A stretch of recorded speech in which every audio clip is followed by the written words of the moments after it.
বিভিন্ন ফসলের আড়ালে লুকিয়ে চলছিল বেআইনি পোস্ত গাছের চাষ। গোপন সূত্রে খবর পেয়ে পুলিশ অভিযান চালায় সেই জায়গায়। পুলিশ পৌঁছাতেই একেবারে চক্ষু চড়ক গাছ, বিভিন্ন ক্ষেতের মধ্যিখানে লুকিয়ে চলছে পোস্ত চাষ। একেবারে ফলন্ত গাছ কেটে সাফ করলো পুলিশ। আনুমানিক 4,500 পোস্ত গাছ নষ্ট করেছে পোলবা থানার পুলিশ।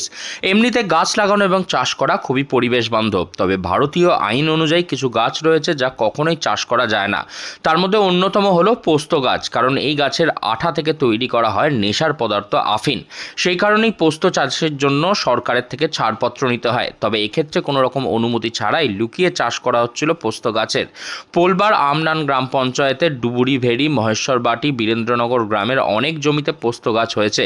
খবর পেয়ে পোলবা থানার পুলিশ বাহিনী সেই গ্রামে পৌঁছায়। পুলিশের অভিযানে জমির ফসল এবং সেখানে আফিন গাছ সমেত পোস্ত গাছগুলিকে নষ্ট করে পুলিশরা। পুলিশ সূত্রে খবর, আফিন চাষ বেআইনি, তার সত্ত্বেও লুকিয়ে অনেক চাষি পোস্ত পাওয়ার আশায় এই চাষ করেন। খবর পেয়ে পুলিশ গিয়ে সেই চাষ নষ্ট করেছে। এদিন প্রায় 4,500 ফলন্ত পোস্ত গাছ নষ্ট করা হয়েছে। পুলিশ সূত্রে জানা গিয়েছে আরও কোথাও লুকিয়ে এরকম পোস্ত চাষ হচ্ছে কিনা তার সন্ধান চালাচ্ছে পুলিশ। জানতে পারলেই সেই সমস্ত জায়গাতেও চলবে এই পুলিশি অভিযান।